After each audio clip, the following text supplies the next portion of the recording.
दादा जय जिनेन्द्र। सर जय बोलिए श्री अनंतानंत सिद्ध परमेष्ठी भगवान की जय। जय श्री ओम नमः सिद्धेभ्य, जय श्री ओम नमः सिद्धेभ्य, जय श्री ओम नमः सिद्धेभ्य। नमो वरहंताणं, नमो सिद्धाणं, नमो अविरीशाणं, नमो उवत्सायानं, नमो लोये सर्वसाहूनं। सभी भाई बहन हाथ जोड़े हैं, सिर झुकावे। हे ज्ञान सागर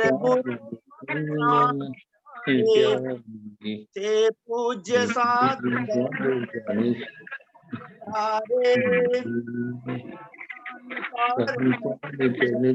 मुझे को चलाते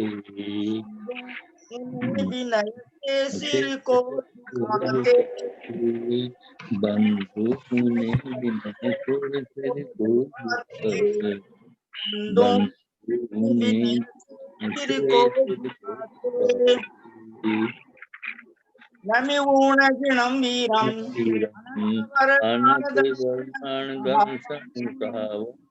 स्वामी नियमकारं केवली सुध केवली भणिदं। आज 72 का जो धर्मोपदेश नियम देशना में बचा है बहुत लंबा, इसलिए उनको पंडित जी सर जी ये इसमें से पढ़ने का रह गया है पद्म देव का 71 ही पढ़ा था परसों कल। मैं आपसे ही पहले निवेदन कर रहा हूं, क्योंकि सोनू जैन जी को 35 मिनट तक लगातार पढ़ना पड़ेगा, इसलिए आप जो है 15-20 मिनट आप पढ़ने की कृपा करें। श्रीमान भाई साहब जयचंद जी गंगवाल साहब Hyderabad, page number 392, page number 392 आपको दूसरे पैराग्राफ से पढ़ना है। उसके बाद में आदरणीय सोनू जैन जी, क्योंकि गाथाओं का और हिंदी पद्यानुवाद का उच्चारण कल हो चुका है। पंडित जी सर कल 71 का ही सिर्फ पढ़ा गया था, 72 का अन्वयार्थ और गाथार्थ नहीं पढ़ा गया था। हाँ तो पढ़ो प्लीज। 72 की गाथा। नठट्ट कम्म बंधा अठम महागुण समन्नीया परमा, लोय गठीदा निच्चा सिद्धाते एरिसा हुंती। इस गाथा में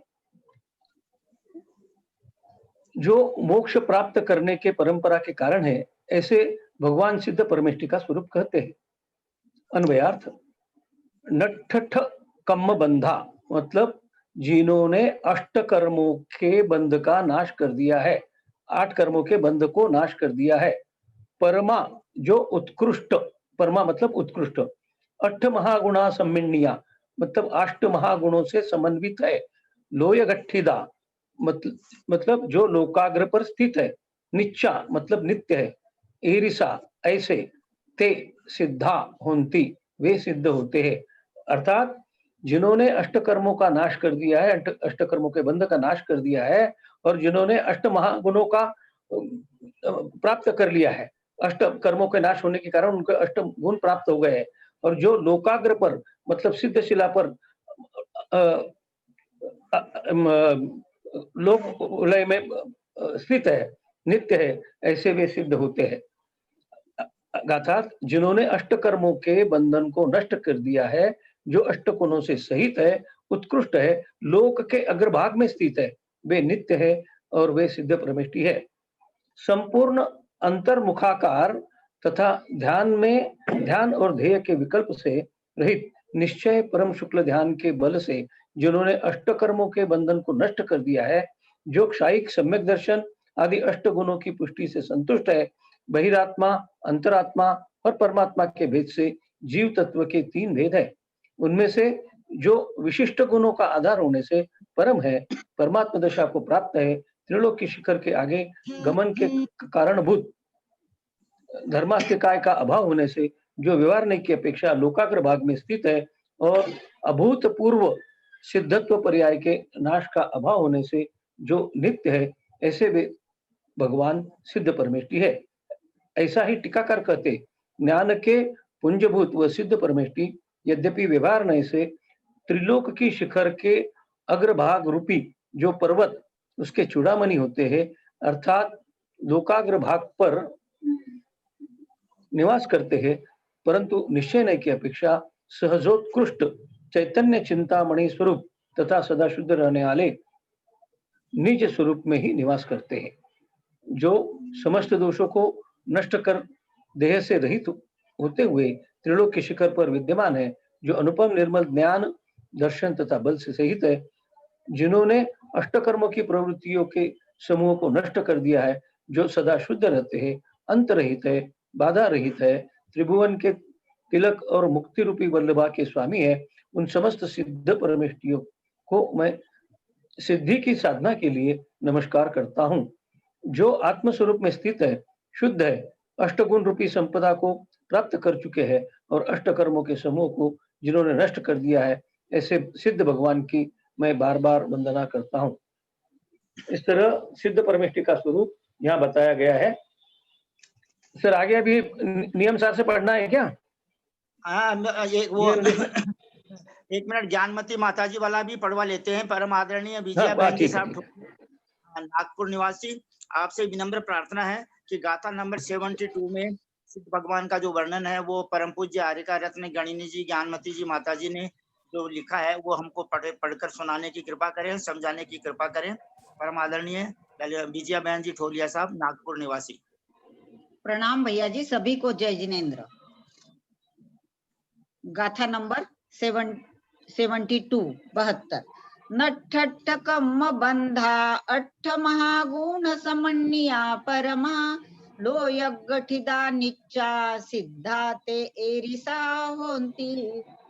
यहाँ आचार्य भगवान अपने को सिद्ध परमेष्टि का स्वरूप बता रहे हैं, जिन्होंने 8 कर्मों के बंधन का नाश कर दिया है, जो 8 महागुणों से समन्वित है, परम है, लोकाग्र पर स्थित है और नित्य है, ऐसे वे सिद्ध भगवान होते हैं। सिद्धों का स्वरूप यहाँ बता दिया।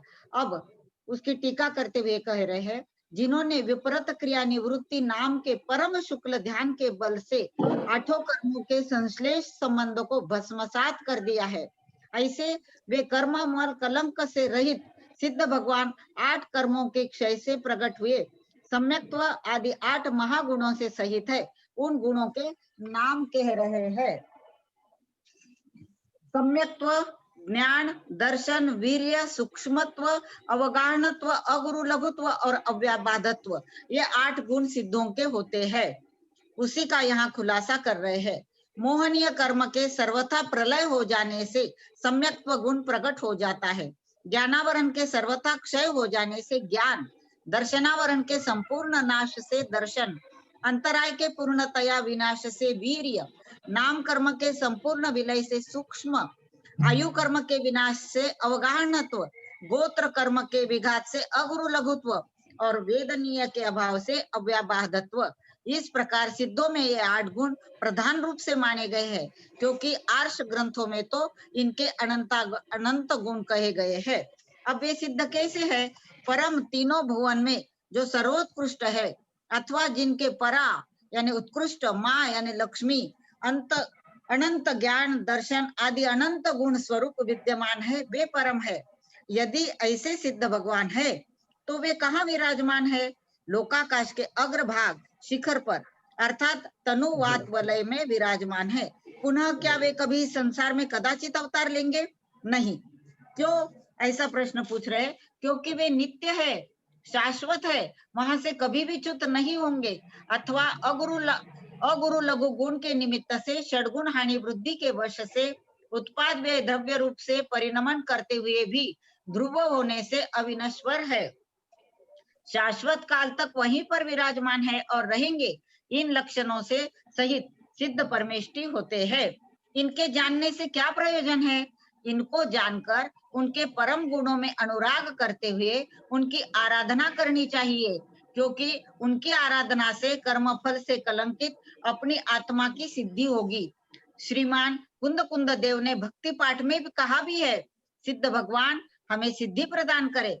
इस प्रार्थना से यह जाना जाता है कि सिद्ध परमेष्टि की उपासना से ही भव्य जीव सिद्धि को प्राप्त करते हैं, ऐसा जानकर शुद्ध निश्चय नय से अपने को सिद्ध समान मानते हुए भी तुम्हें व्यवहार नय से ही सतत सिद्धों की भक्ति करते रहना चाहिए। सिद्धों की भक्ति क्यों करना है यह भी आप बताया, क्योंकि हमें वंदे तद्गुण लब्ध है, हमें सिद्ध ही बनना है, इसलिए हमें सिद्धों के गुण प्राप्त करने के लिए सिद्धों की भक्ति करना चाहिए। आचार्य नेमिचंद्र देव ने इसी सिद्ध परमेश्वरी की व्याख्या करते हुए कहा है, नठठ कम देहो लोया लोयस्थ जानो दट्ठा पुरुषायारो अप्पा सिद्धो जाए लोय सिहरत्तो। ये उन्होंने आचार्य नेमिचंद्र देव ने द्रव्य संग्रह में ये परिभाषा की है। यहाँ तक पूरा हो गया है भैया जी, अब आगे जी देशना से पढ़ना है। प्रणाम हाँ, जय जिनेन्द्र भैया जी। बहुत सुंदर, बहुत सुंदर। हम आदरणीय परम धर्मात्मा बहन जी, सोनू जैन जी, कोलकाता निवासी, आपसे विनम्र प्रार्थना करते हैं कि आप गाथा नंबर 72 का हिंदी पद्यानुवाद जो गुरुदेव आचार्य श्री विद्यासागर महाराज ने बसंत तिलका छंद में लिखा है, पहले उसको गाने की कृपा करें, और तत्पश्चात परम पूज्य आचार्य रत्न श्री विशुद्ध सागर महाराज ने जो धर्मोपदेश प्रदान किया है पढ़कर आदरणीय सोनू जैन जी सीए अपने बात से कमाल करते हैं, और जो है बहुत ही जादू कर दिया आपने, सवेरे इतने लोगों से बुलवा लिया, और बहुत अच्छा होगा, परसों का भी प्रोग्राम बहुत अच्छा होगा।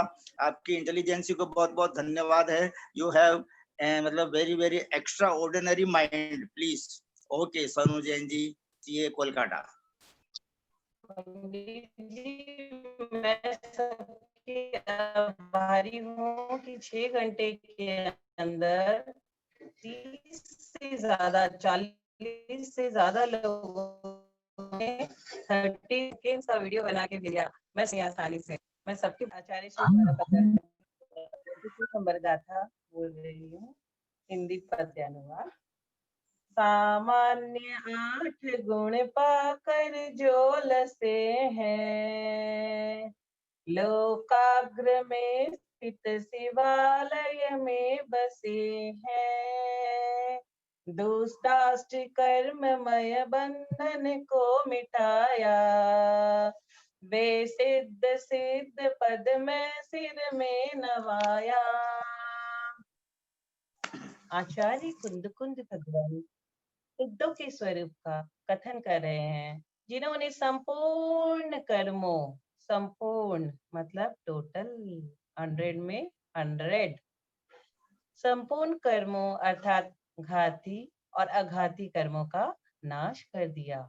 घातिया और अघातिया दोनों जो 8 गुणों से संयुक्त हैं, जो लोक के अग्रभाग पर विराजमान हैं, जो किसी भी काल में संसार में पुनः नहीं आएंगे, वे सिद्ध भगवान है। विशेष रूप से पकड़ना कि पुनः संसार में कभी नहीं आएंगे। हमें भी इस संसार को नहीं देखना है, हमें भी पुनः नहीं आना है। हम इस भाव से तो मोक्ष नहीं जा सकते, पर हम ऐसा कार्य कर सकते हैं जिससे हमें ज्यादा भाव नहीं लेना पड़े। श्रमण संस्कृति अवतारवाद को स्वीकार नहीं करती। जब संसार में संकट आने लगे, धर्म की हानि होने लगे, तो परमेश्वर अवतरण लेते हैं, तीर्थंकर का जन्म होता है, लेकिन जो सिद्ध परमेश्वर बन चुके हैं वे पुनः संसार में कभी नहीं आते। जैसे जला हुआ बीज अंकुरित नहीं होता, इसी प्रकार से जो शुद्ध आत्मा है वो फिर संसार में नाना पर्यायों में नहीं दिखती। और जब तक संसार के पर्यायों में भटकन चल रही है आत्मा, तब तक सिद्ध भगवान नहीं हो सकती। जब तक संसार के अशुद्ध व्यंजन पर्याय झलक रही है, तब तक तेरी शुद्ध व्यंजन पर्याय नहीं है। शुद्ध व्यंजन पर्याय ही शुद्ध द्रव्य की पर्याय होती है। इसलिए चरम शरीर से किंचित न्यून जीव की जो पर्याय है वही स्वभाव पर्याय है। वह पर्याय शुद्ध द्रव्य में होगी, अशुद्ध द्रव्य में नहीं होगी। जब द्रव्य शुद्ध होगा तो नियम से स्वभाव पर्याय ही होगा। अभिनाभाव संबंध है, जहां जहां शुद्ध पर्याय होगी वहां वहां अशुद्ध द्रव्य होगा, जहां जहां शुद्ध द्रव्य होगा वहां वहां शुद्ध पर्याय होगी। एक साथ एक द्रव्य में 2 पर्याय कभी नहीं होती। एक जीव द्रव्य की भुज्यमान और बध्यमान 2 आयु तो हो सकती है। भुज्यमान यदि जिसे भोग रहा है, और बध्यमान यानी जिसका बंद किया जाता है, परंतु उदय में एक ही आएगा। इसी प्रकार सिद्धों के गुण शुद्ध है, सिद्धों की पर्याय शुद्ध है, और वह आत्मा त्रैकालिक शुद्ध है। आपकी आत्मा त्रैकालिक शक्ति अपेक्षा शुद्ध है, परंतु सिद्धों की आत्मा अभिव्यक्ति युक्त त्रैकालिक शुद्ध है। आचार्य भगवान कह रहे हैं कि सिद्धात्म लोक के अग्र भाग पर स्थित है, ये नित्य है, अब पुनः चलायमान नहीं होगी। ध्यान रखना, सिद्ध भगवान नित्य नित्य है, वो संसार में नहीं आएंगे इसलिए नित्य है, सिद्ध पर्याय का अभाव नहीं होगा इसलिए नित्य है, परंतु उनमें अग्र लघु परिणमन होता है, कुटस्थ नहीं है इसलिए अनित्य है। अर्थात सिद्ध भगवान नित्यानित्य है, द्रव्य का स्वभाव ही परिणामी है, और परिणामी धर्म नष्ट हो गया तो द्रव्य कुटस्थ हो जाएगा। अचेतन में भी परिणमन होता है, चेतन का चेतन रूप परिणमन है, अचेतन का अचेतन रूप परिणमन है, यानी पदार्थ की जो व्यवस्था है वह क्रिया कारित भाव है, उस भाव का अभाव हो जाएगा, और जहाँ क्रियाकारी भाव का अभाव हुआ तो पद का ही अभाव हो जाएगा। ऐसा कोई द्रव्य नहीं कि जिसमें क्रियाकारी भाव न हो, पर्याय है, मुक्त अवस्था है। क्यों मुक्त है? क्योंकि भटकाने वाला द्रव्य नष्ट हो चुका है। मुक्त अवस्था मुक्ति रहेगी, फिर भी बदल रही है, और उनको जो सुखानुभूति हो रही है वो प्रतिपल नवीन नवीन हो रही है। अनंत सुख है, उसमें भी परिणमन चल रहा है, परंतु वहां से कोई नवीन दूसरी पर्याय नहीं होगी, उसी में परिणमन होगा। कभी कभी सोचते हैं सिद्धालय में कैसा सुख होगा, क्या करते हैं वहां पे क्या सोचते हैं, वहां कैसा सुख होगा, तो समझ में ही नहीं आता, क्योंकि सिद्धालय से तो कोई वापस आके बताता नहीं है कि वहां किस तरह का सुख है, तो हम सिर्फ इमेजिन कर सकते हैं। आपको मनुष्य पर्याय निश्चित समय को मिली, तो पर्याय की दृष्टि से आप देखोगे तो शिशु से लेकर अभी तक आप मनुष्य ही हो, लेकिन परिणमन कितना हो चुका है। ऐसे ही सिद्धों में भी परिणमन चलता है, लेकिन आप जैसे वह वृद्ध नहीं होते, आप जैसे शिशु नहीं थे, आप जैसे युवा नहीं थे, जैसे हैं वैसे ही हैं। हम इसको दो दृष्टियों में ले सकते हैं। निमित्त दृष्टि से कथन करेंगे तो धर्म और अधर्म द्रव्य सिद्धि को प्रभावित कर रहे हैं। उपादान की दृष्टि से कथन करेंगे तो सिद्ध का परिणमन अपनी सत्ता में है, और काल आदि द्रव्यों का परिणमन अपनी सत्ता में है। एक द्रव्य दूसरे द्रव्य का कुछ भी नहीं करता।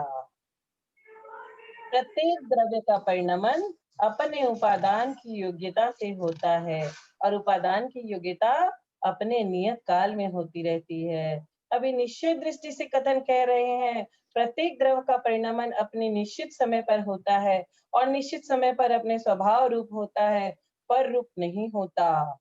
उसकी परिणति अपनी सत्ता में चल रही है। किसी दूसरे के गुण से मेरा परिणमन नहीं होता, किसी दूसरे के द्रव्य से मेरा परिणमन नहीं होता। नीच द्रव्य का परिणमन नीच की पर्याय में नीच गुणों में होता है। जब परिणमन होता ही है तो फिर काल द्रव्य ने क्या किया, धर्म द्रव्य ने क्या किया। जिन शासन निमित्त के दो भेद किए हैं, उदासीन निमित्त और प्रेरक निमित्त। ये द्रव्य उदासीन निमित्त है। काल द्रव्य ने मुझे यह बता दिया कि आप 74 वर्ष के हो गए हो, आपके परिणमन में नहीं बताया। 74 वर्ष के तो अभी आचार्य श्री हुए हैं, वो 74 वर्ष के। परिणमन तो चल रहा है, इसका ज्ञान कराने वाला कोई है तो काल द्रव्य है। यह व्यवहार दृष्टि है। एक द्रव्य दूसरे द्रव्य का जो निमित्त है, निमित्त नैमित्तिक संबंध है, वह व्यवहार दृष्टि से है, निश्चय दृष्टि से नहीं। ध्यान से समझना, धर्म द्रव्य की ये परिभाषा नहीं है कि किसी को चलता हो चलता है, न किसी को चलता है। चलते हुए को क्या करता है, सहयोगी बनाता है, उसका नाम धर्म द्रव्य है। ये हम द्रव्य चलता होता तो संसार के 6 द्रव्य को चलना चाहिए। इसलिए पकड़िए उपादान को। धर्म द्रव्य नहीं चलता है, जीव व पुद्गल की क्रिया ही चलाती है। यदि क्रियावती शक्ति न हो तो धर्म द्रव्य किसी को पकड़कर नहीं चलाता। परंतु निमित्त कहेगा कि मेरे बिना ये कैसे चले हैं। यदि क्रियावती शक्ति ही चलाती है तो सिद्धि शक्ति कहाँ चली गई। यदि आप कहते हो कि धर्म द्रव्य नहीं चलाता, फिर को क्रियावती शक्ति ही चलाती है, ये सत्य है। लेकिन प्रश्न ये है कि यदि क्रियावती शक्ति ही सर्वशक्तिमान है तो क्या सिद्धों की स्थिति में कमी आ गई। क्षेत्र से चितांतर जो कराए उसका नाम क्रिया है। आप बताओ सिद्धों की क्रियावती शक्ति में कमी आ गई क्या। नहीं, नहीं आई कमी। जिसको निमित्त से चिढ़ है, भैया उदाहरण से समझो, 9 गांव और पन्ना से लोग आए हैं। कैसे आए, यहाँ पर गाड़ी लेकर का आई है या आप गाड़ी लेकर आए हो। अब बताओ चालक ने गाड़ी को चलाया कि गाड़ी में भरे गए पेट्रोल ने चलाया। किसको गाड़ी ने चलाया। कोई बोलेगा ड्राइवर ने चलाया, कोई बोलेगा पेट्रोल ने चलाया। इसलिए किसी विषय को कहने के पहले उस विषय के अंदर प्रवेश करके हाँ और ना को समझने की आवश्यकता है हमें। धर्मास्तिकाय भावार्थ भोग ज्ञानी सिद्धों की क्रियावृत्ति शक्ति में कोई कमी नहीं थी। जीव का ऊर्ध्वगमन का स्वभाव है, उसे तो ऊपर जाना ही चाहिए था। ये लोक अलोक का विभाग करने वाले सिद्ध भगवान नहीं है। लोक विभाग करने वाला आकाश नहीं है, काल भी नहीं है। लोकालोक का विभाग करने वाला धर्म और अधर्म द्रव्य है। काल द्रव्य तो आपकी अवस्था बताने वाला है कि परिणमन इस प्रकार से हुआ। लेकिन 6 द्रव्यों का सद्भाव कहने वाला कोई द्रव्य है तो यह धर्म अधर्म द्रव्य है। क्योंकि जहां तक धर्म द्रव्य होगा वहां तक 6 द्रव्य जा सकते हैं और अधर्म द्रव्य जहां तक है वहां तक ठहर सकता है। कुंद स्वामी ने लिखा कि लोक के अग्रभाग पर सिद्ध भगवान विराजमान है। सभी को मालूम है याद, सिद्ध सबसे ऊपर विराजमान रहते हैं। सिद्ध के स्वभाव पर जिनागम में विशेष चर्चा है। मोक्ष मार्गस्य नेतारम, हे भगवान आप मोक्ष मार्ग के नेता हो। ये सिद्धांत बहुत गंभीर बात कह रहा है। जिन लोगों ने मोक्ष मार्ग को स्वीकार किया वह कह दिया आप मोक्ष मार्ग के नेता हो। नेता किसे कहते हैं। जैसे हमारे पूरे देश का नेता कौन है, हमारे परम पूज्य प्रधानमंत्री मोदी जी, वो हमारे देश को चला रहे हैं। वैसे ही मोक्ष मार्ग के नेता कौन है, सिद्ध भगवान। भेतारम कर्म भूभृताम, जो जीव अपने आप को त्रैकालिक शुद्ध मान रहा है, ऐसे सदा शिवमती को समझाने के लिए उमा स्वामी महाराज कह रहे हैं कि जब तक कर्म नष्ट नहीं होंगे तब तक तुम सिद्ध नहीं होगे। तुम कब सिद्ध होगे, जब कर्मों से तुम्हारा वियोग होगा। इसलिए ध्यान रखना, चाहे अध्यात्म से पूछना, चाहे सिद्धांत से पूछना, चाहे नए से पूछना, चाहे तर्क से पूछना, अभी आप सिद्ध नहीं हो। कर्म बंधे हैं, उसकी पोटली लेके घूम रहे हैं अभी हम। यदि आप सिद्ध होते तो सभी जीव सिद्ध हैं, तो संसार का अभाव हो जाएगा। जब संसार का अभाव है तो मोक्ष का भी अभाव है। जब कोई बंधा ही नहीं तो छोड़ा किसी जाएगा।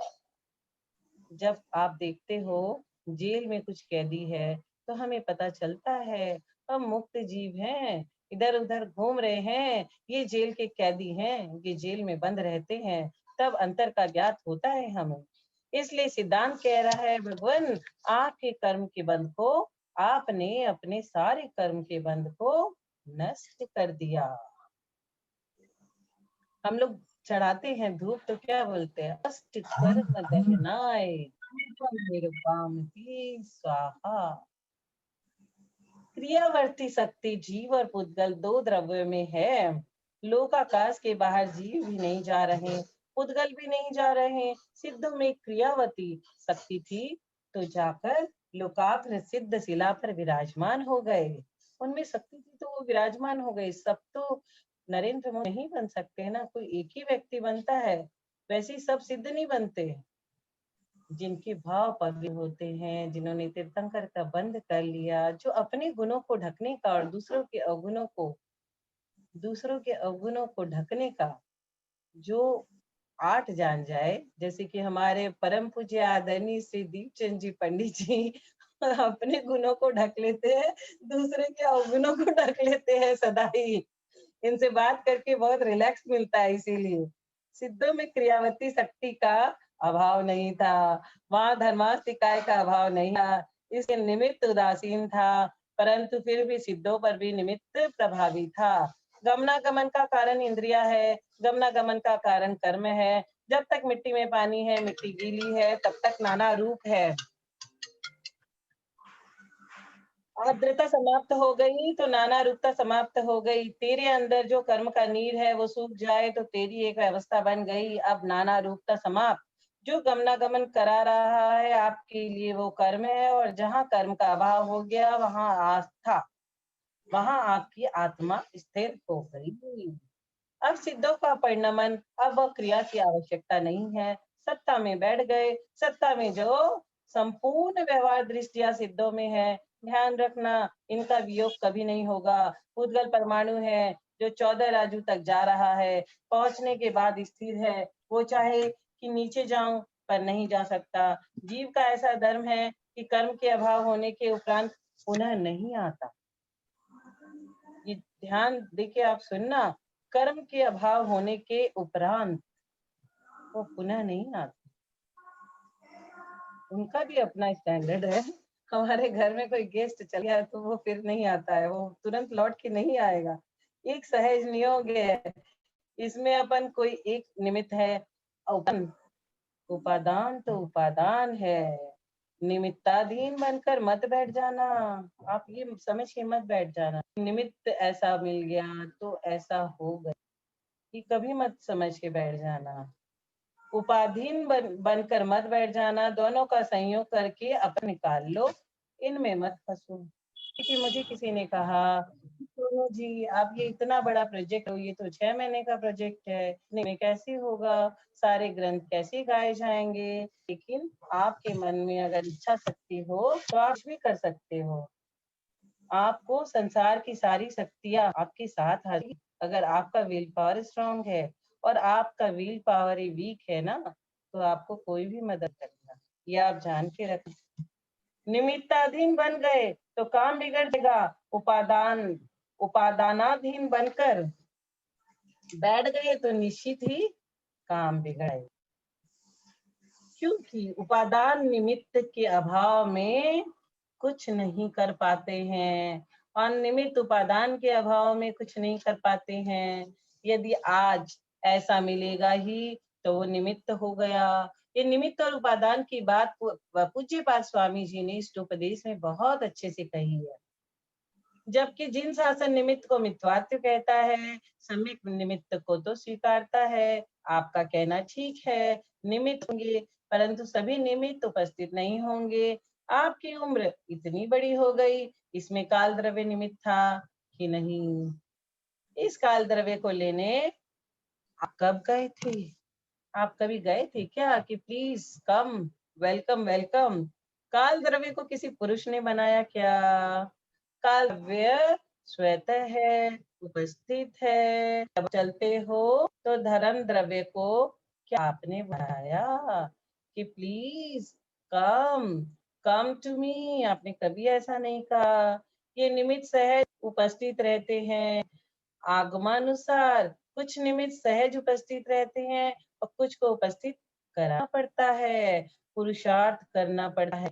पुरुषार्थ के अनुसार इसको बदल सकते हो। यदि तुम यह न माने तो गड़बड़ी हो जाएगी। यदि नहीं बदल सकते हो तो तुम्हारी अविपाक निर्जरा कहाँ जाएगी? निर्जरा सविपाक और अविपाक। अविपाक निर्जरा जो अभी पकी नहीं है, फल नहीं दी है, सविपाक को तो आपने भोग लिया, पर अविपाक निर्जरा वो कहाँ जाएगी? संक्रमण, उत्कर्षण, अपकर्षण आदि के सिद्धांत व्यर्थ हो जाएंगे, घातांश की सिद्धि नहीं हो सकेगी। समय सार की भाषा में ऐसे ही बोलना कि सबका परिणमन स्वतंत्र है, उद्गल का परिणमन स्वतंत्र है, जीव का परिणमन स्वतंत्र है, परंतु फिर भी दोनों में परस्पर परिणमन चल रहा है। आप भोजन करके आए थे, बहुत गर्मी है आज, आपने पानी भी पिया। जब तृषा शांत सता रही थी, वह वेदनीय कर्म के उदय से सता रही थी, अतः तृषा पुद्गल में सता रही थी। जब हम लोग विवेक खो देते हैं और महाराज जी को, मुनि महाराज जी को आहार देते हैं, कुछ भी चल रहा हो अपना कुछ चलाने लगते हैं और उनका अंतराय आ जाता है और वो जल नहीं ले सकते हैं, पूरे दिन भर उनको कितनी तकलीफ होती है आपको मालूम है? एक दिन आप अभ्यास करके देखना, बहुत तकलीफ होती है उन्हें, और वो अपनी तृषा को एकदम काबू में रखते हैं। और सारे दिन जब भी कोई जाता है उनके दर्शन करने, तो कभी भी आपने किसी गुरु को चिंतित नहीं देखा होगा, वे हमेशा प्रसन्न रहते हैं। दिशा वेदनीय कर्म के उदय से थी, और जो पानी मांग रहा वो मोहिनी कर्म था, जो सबसे ज्यादा कर्मों का राजा है। मोहिनी कर्म जो सबसे ज्यादा हमें सताते रहता है, वो भी कर्म है। पानी जिसने दिलाया, गिलास में जो पानी आया था, वह लाभ अंतराय कर्म के अभाव से तूने दिया है। लाभ अंतराय कर्म के अभाव ने तुझे दिया है। यदि लाभ अंतराय कर्म का उदय नहीं होता तो पानी भरा गिलास जमीन पे होता। जो पानी पिया वो रसना इंद्रिय शरीर नौ कर्म एवं वीर्य अंतराय कर्म के क्षयोपशम से तो पी सके। जिसकी जीवा में छेद हो जाए वे वह पानी नहीं पी सकता है। अहो लाभ अंतराय कर्म के अभाव ने हमें पानी पिला दिया। मैं तो सोचती हूँ ये मुनिराज ने कितना अच्छा चिंतन लिखा है। कैसे कैसे उनके विशुद्ध सागर जी के मन में ऐसा चिंतन आता है।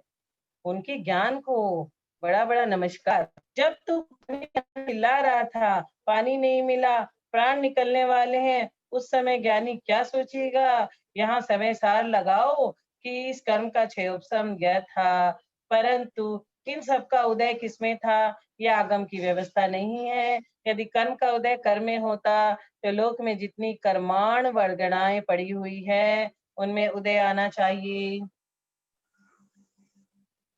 अब आप समझो, मदिरा का परिणमन मदिरा में है कि मदिरा पीने वालों में है? यदि मदिरा में ही मद होता है तो बोतलों को उचकना चाहिए था।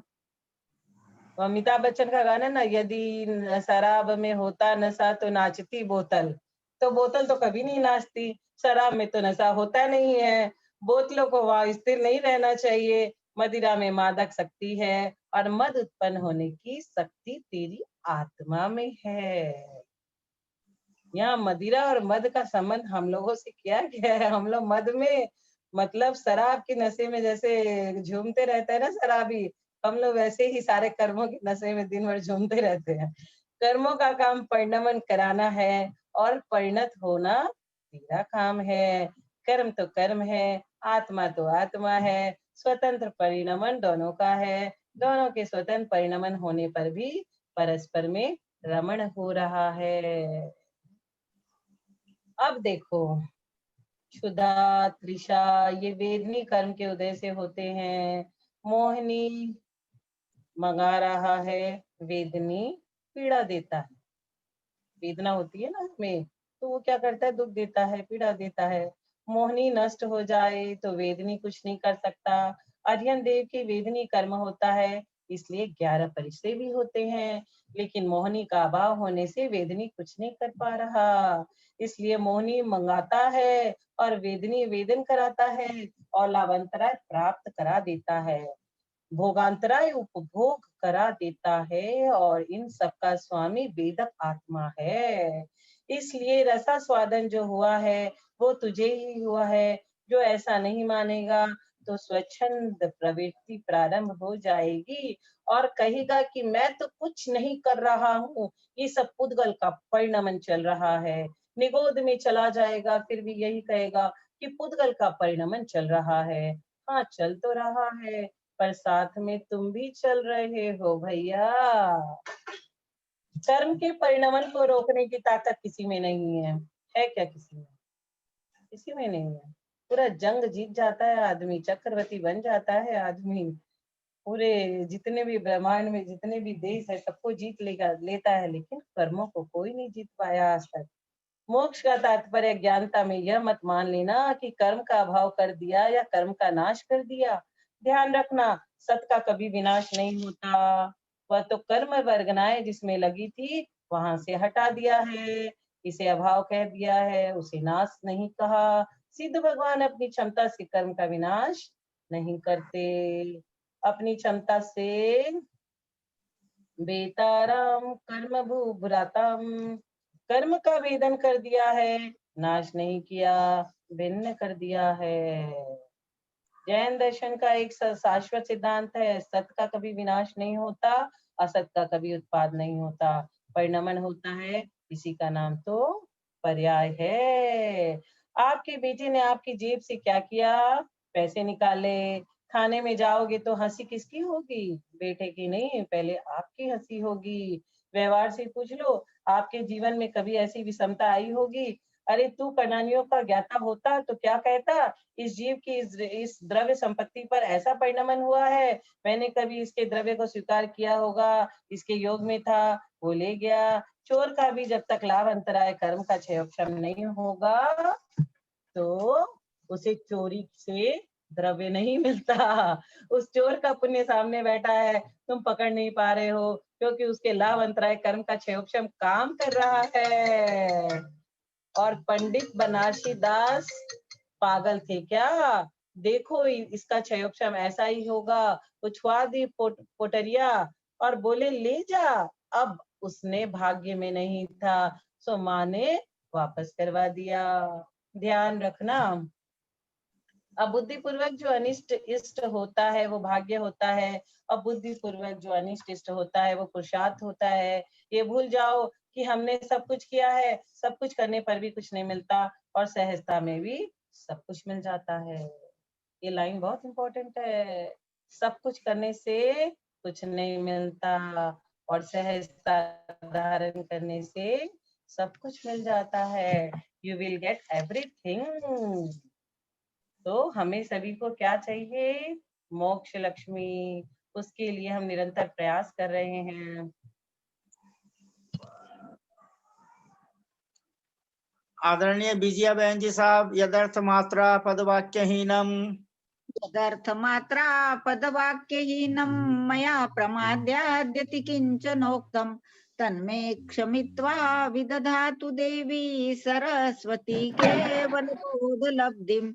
बोधि समाधि परिणाम शुद्धि स्वात्मोपलब्धि शिव सौख्य सिद्धि चिंतामणि चिंतित वस्तु दाने त्वामन्दमानस्य ममास्तु देवी त्वामन्दमानस्य ममास्तु देवी। जावाणी के ज्ञान ते लोकाने मस्तक नमो सदा देत मोदो। हे जिनवाणी भारती तो ही जपो दिन रहे, जो तेरा शरणागहे सो पावे सुख जय। द्वादशांग में जिनवाणी माता